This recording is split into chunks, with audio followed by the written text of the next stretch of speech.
California's gold is seen statewide on California Public Television. This series is endorsed by the California Teachers Association, the California School Boards Association, and the California Library Association. Well, hello everybody, I'm Huell. Get ready for an adventure because we're here at the 48th Annual Winter Long Beach Coin, Stamp, and Collectibles Expo.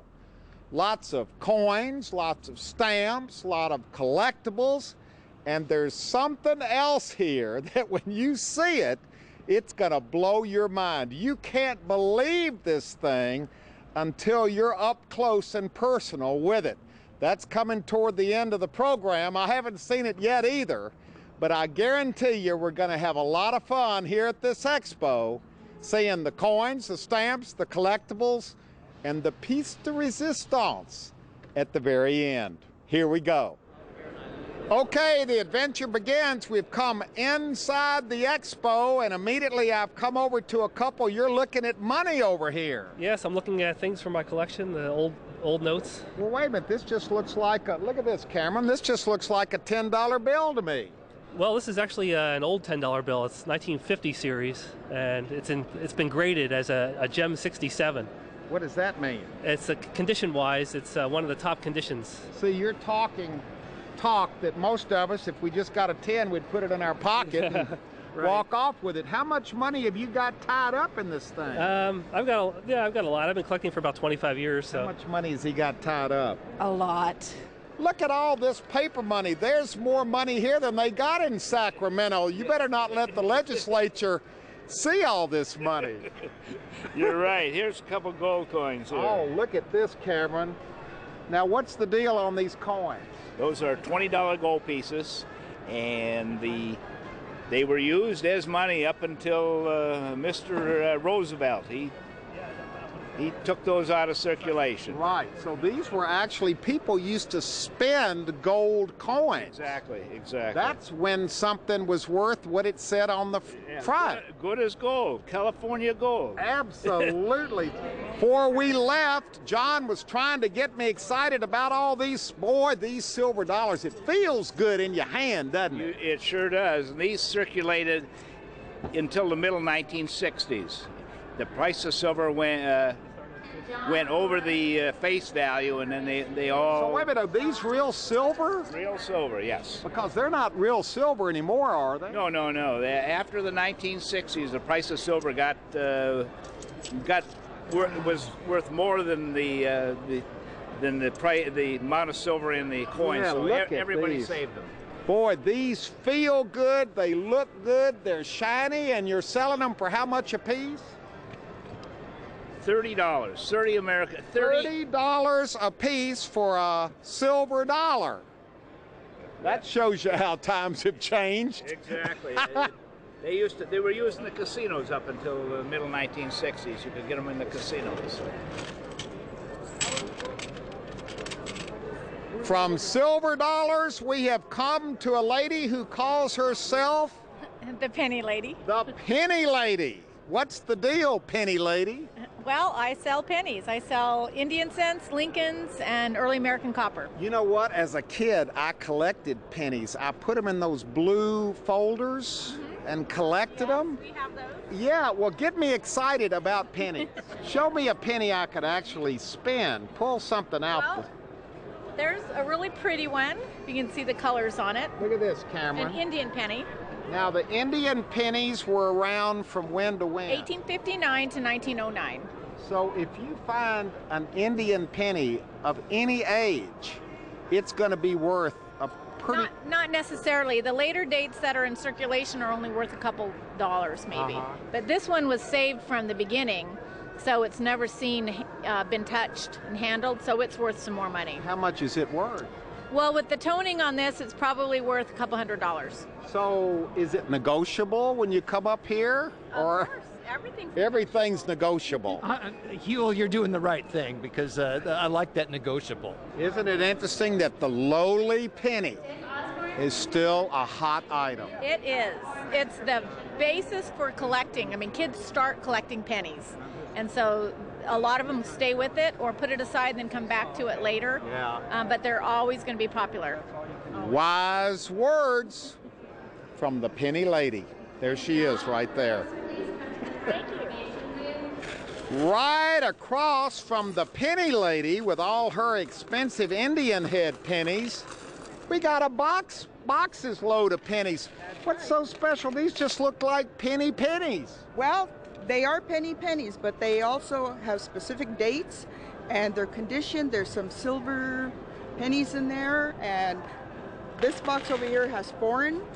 And if you don't want to spend, let's say $200, $300, $400 on a penny, yeah, you come and look for your date in here to fill your set. And see, this would be fun because you're really just rummaging through these boxes. The kids love that. That fills their set.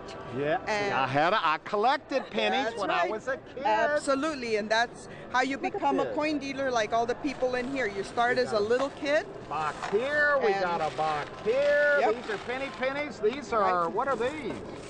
Quarters? These in here, these are all foreign coins. See, this is how you get hooked, isn't it? Absolutely. And this is how everybody watching from now on is going to start looking at their pennies in their pockets. They sure do. And that's how you get your kids to be future coin dealers.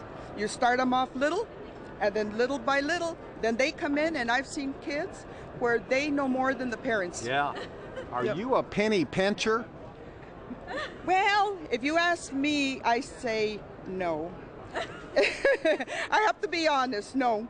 Well, if you're gonna be... Now, my husband would love it if I was. A penny pincher? Yes. If you're gonna do anything with pennies, this is the place. Look at this, one last penny shot. We also do have the ones that are higher grade. Yeah, but I like going through the penny box. Yeah, and that's just like our little, I call this a treasure chest. What's this? This is every different type of coin. You just have to dig your way through, and you look for what you want, and this could take hours.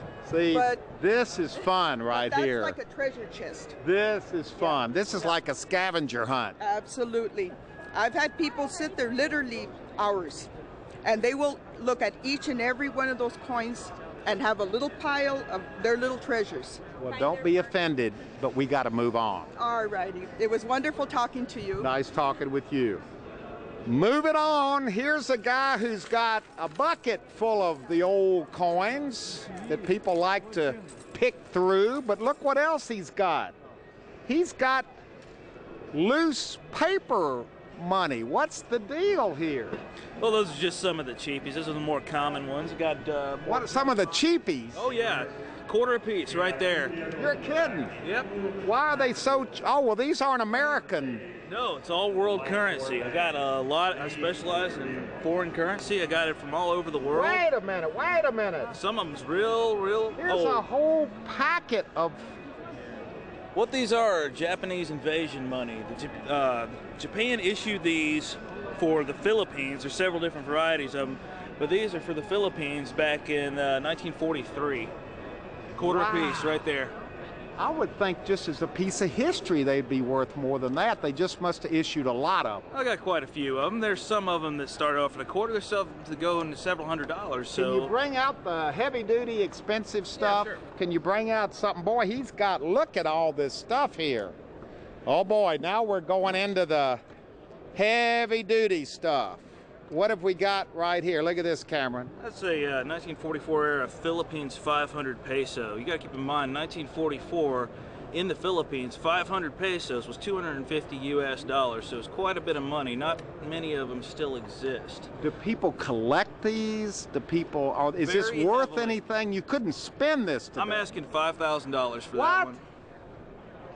Here, take it back. I'm getting sweaty palms. $5,000 for this? Yep, it's the finest one at the show. That's why you've got it laminated. No, it's not laminated, it's just in a holder.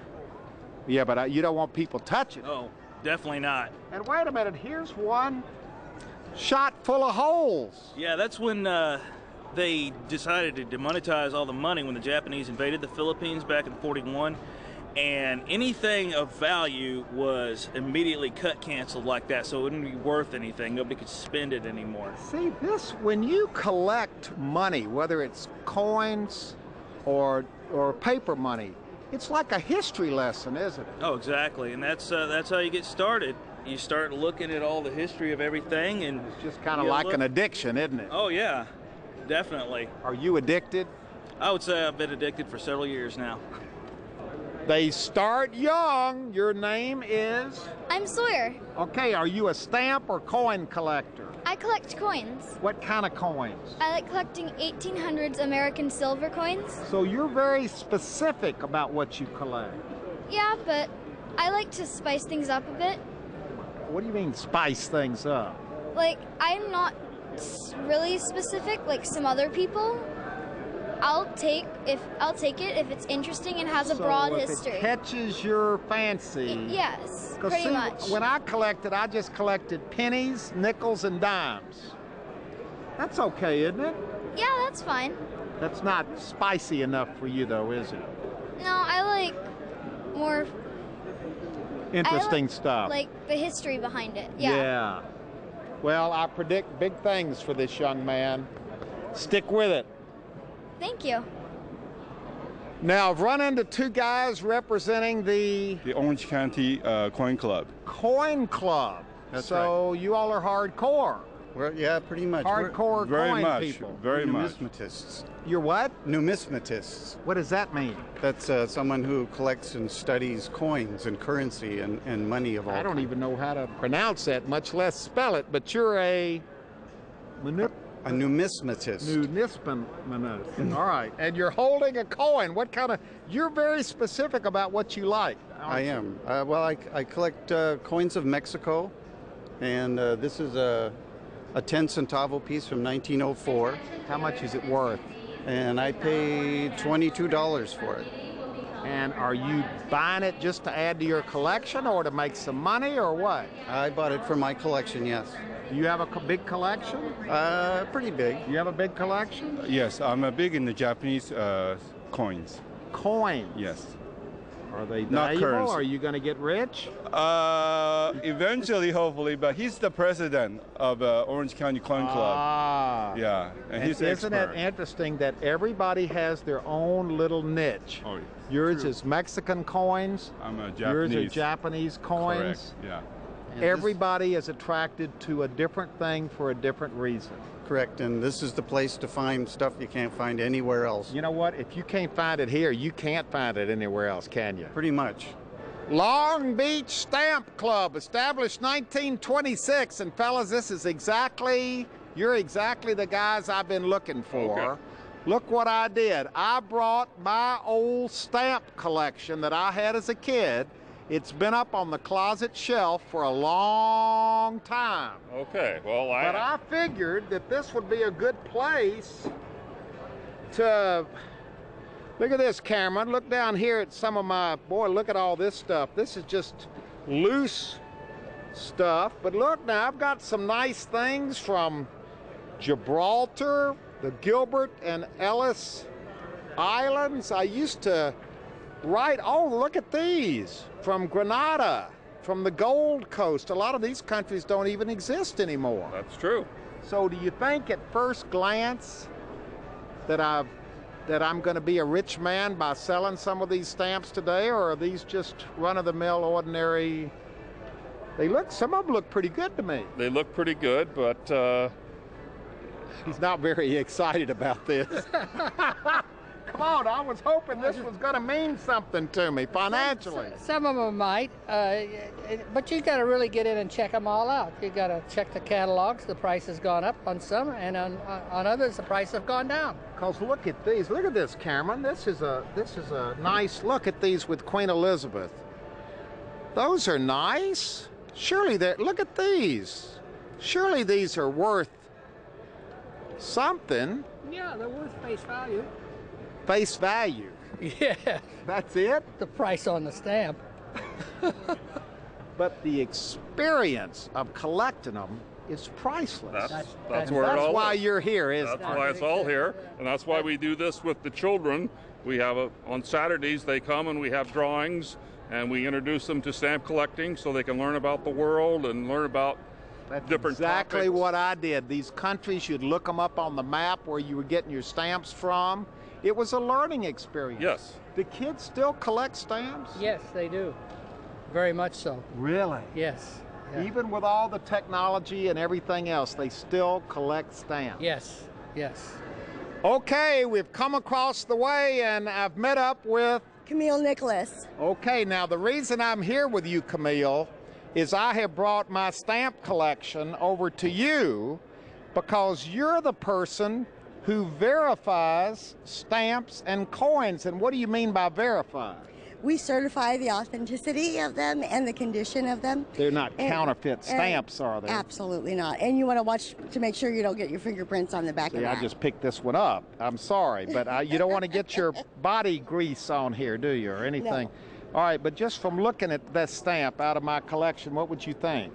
Well, we're going to look at the centering of the stamp, the freshness of the color, and then turn it around, look at the back of the stamp, make sure there's no faults on it. And then we're going to none of these stamps are fresh, trust me. They've been up on the shelf for a long time. We don't certify just fresh stamps. We've got some real old ones coming. So do you think I'm on to anything here? Do you think that's I'm trying to get a second opinion. Look at all this. I think you should put your collection together a little bit neater, but well, there's a collectible for everybody. And they bring back a lot of memories, and that's what's really important. Absolutely. I think we found the collectible part of the show. This looks like a display of, well, collectibles. A lot of estate and antique jewelry, things from all different time periods. Got everything from silver to gold to diamonds to platinum jewelry. And it's all the real stuff. And the antique sterling silverware, and it's all the real stuff. So you're sitting here smiling from ear to ear. I'm sitting here buying. I don't trust stocks. I don't trust oil. I don't trust real estate, but I trust gold. Look at what she's got right here. Now, what are you looking at? What caught your eye right here? Look at this. I like the true Victorian and Georgian pieces. This is an antique bracelet from about 1870 to 1890. Can you afford that? I mean, I don't mean to be personal, but that's a big investment. Well, if you want to be personal, my banker is standing over there, and he likes to tell people I had to sleep with my banker to get backing. That's your husband, I hope. That's my husband of 43 years. Yeah. So you like to see customers come in like this, don't you? This is my favorite kind of customer. Wow. He buys in bulk. Yeah. Oh, wow. And this is my daughter. She inherited the shopping gene from me. So you've got the addiction as well. I'm third generation. Wow. Yeah. Of people addicted to... Well, my grandma started it, and then my mom, and now myself. And what do you call this addiction? You're addicted to what? Jewelry. Gold. The best investment you can make. I truly believe that. And you get to wear it, too. We've hit the jackpot. Yes. We've found gold. Your name, sir, is? Ron Gillio. You're the chair of this show, I'm right? the chairman of the Long Beach Coin and Collectible Expo here in Long Beach. And you came up to me and said what? I have a gold coin from the gold that was found at Sutter's Mill, made into a coin by the United States government in 1848. A real piece of California's gold. California gold struck by the U.S. Mint, a $2.50 gold coin, which they made, but this is special. They put CAL above the eagle to mean California gold. Wow, and this is it right here. Right here. It says United States of America, $2.50, the famous eagle, Let's and it put says this Cal. down so we can see it. Boy, that is amazing. CAL, California. How much is this worth? I hate to be crass, but... I think, what, $55,000? $55,000? Not pesos. Look at him smiling here. Now, let's say I want something a little smaller. These are smaller. What are these about? These are California fractional gold coins. There was a shortage of coins in circulation during the gold rush because everybody was rushing to the gold rush from the East Coast. So this says California gold. This is a $1 struck in 1854 by a private mint in San Francisco during the gold rush. Can I afford this? How much is it? This is about $700. Oh, now you're getting a little closer. Yeah. What about some of these smaller ones? What is this one? Well, this one here is an 1871 quarter. It's a quarter dollar. Yeah, $quarter in gold. And here's an 1870 $quarter in gold. These are all fractional gold coins made in San Francisco by private mints that were authorized by the U.S. government. Boy, Because they're this so little. You Yeah, I could know, you drop lose these. them. Well, you know, they kept them in a little pouch, a little gold pouch with their gold nuggets and their gold dust. This is what they did. And Boy, these are real collector's items, very, aren't they? very highly sought after collector items, the California fractional gold coins. Okay, here's the piece de resistance I was talking about earlier in the program. It doesn't get any better than this. Your name, sir, is? Fred Hollibird. Okay, we just finished looking at some California's gold coins. That's from right. back in the mid-1800s. But you've taken it one step further. Pull out, Cameron, and let's reveal what we're looking at right here. It's under lock and key. He's opening up the, look at this. Oh, oh, oh. It's heavy now. Oh my, can I hold it in Yes. one hand? Oh my gosh, look. I'm getting sweaty just holding something like this. What's the, first off, this is gold, isn't it? It's gold. Oh. 100 ounces. The largest verifiable California gold nugget in existence, found in February of last year. 1 in a billion find. How did they find it? Where did they find it? A property owner found it on his property out with a metal detector. He's not a prospector. He's Wait just a minute, regular with a guy. metal detector? With a metal detector. In California? In California. So this is California's gold? It is. How many ounces are we talking about? Right about 100. It's just under 100. Of pure, solid, heavy gold. Heavy Get a gold. tight shot of this, Cameron. We want to look at it glisten in the light. And what's special about it is it's got these little pieces of this well-cemented gravel unit, and that tells us that it came from one of the original tertiary channels that were so rich that were mined in the 1850s here in California. And that's what makes this ultra special. They overlooked this in the 1850s. It's been sitting there for 160 years. And they just missed it. And it was covered with tailings, and they just missed it. Now, what are you going to do with this? Just let people salivate over it? Are you going to sell it? Well, certainly. You're not going to cut it up, are you? Oh, of course not. No, this is going to get sold at auction in March. Wow. And it's a special piece. And Can you know, I ask, is it polite to ask what it's worth? You know, the collectors are going to decide what it's worth, but it's probably worth somewhere between $200,000 and $500,000. It's $500,000. Yeah, its gold value alone is about $130,000 if you melt it. But this it's got is collector why value. people are still looking for gold in California. It is, and you know, in the old days, this wasn't the prize. The prize was the stack of $20 gold coins, and coins like what you just saw. That's what the prize was to the miners. When they melted this down and got that stack of coins, that was their prize. But today, this is the prize. Boy, it's a prize, all right. I got to tell you, I can't even describe what it feels like to stand here and hold this much gold in your hand. It's remarkable. And then to think that it's the last one of probably 15 or so that were this size or larger ever found that we've been able to verify. Wait a minute, you don't know it's the last one. There's still a lot of gold out in them thar hills. There is, and we haven't been in your backyard yet. See, there you go. That's why we still look, because we could still find something like this in our backyards. That's right. And There are going to be millions of people all over California right now digging in their backyards or getting out those metal detectors. That's right, and this is what they came here for in the 1850s to begin with. And this was the dream. Still here today. This was the dream. Well, it's a dream, all right. I got to tell you, I told you we were going to have a grand finale like none other you'd ever seen before. We've had a wonderful time at the Long Beach Coin, Stamp, and Collectibles Expo. Your name again is? Fred Hollibird. Thank you very much. I'll just take this and just walk right on. I wouldn't get very far, would I? About that far. Yeah, that's what I thought. We've had an absolutely wonderful day here, and look at this. An authentic, recently found piece of honest to goodness, California's gold.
Well, hello, everybody. I'm Huell Hauser, and it's all about stamps and coins and collectibles and that big old piece of California's gold. And if you'd like to sit and look at that big old nugget over and over and over again, well, you can do so by ordering the DVD. All you have to do is call 1-800-266-5727, and we'll be glad to send it to you. Not the nugget, but the DVD right away. Well, hello, everybody. I'm Huell Hauser with a quick gold nugget update. They just called me to let me know that that big old gold nugget sold for $460,000. We will never make fun of those people out on the beach with those metal detectors again. Whoever found that nugget is laughing all the way to the bank. And another reminder that the expo with the stamps and the coins and all that gold takes place 3 times a year down in Long Beach. You can go to their website to find out the exact dates. I guarantee you that expo is well worth a visit. Well, hello, everybody. I'm Huell Hauser, and for those of you who want to share our California adventures with family and friends who live out of state, well, you can send them to our website at www.calgold.com, where they'll find a link to iTunes and an ever-increasing number of episodes they can watch for free. We're taking California's gold worldwide on the web.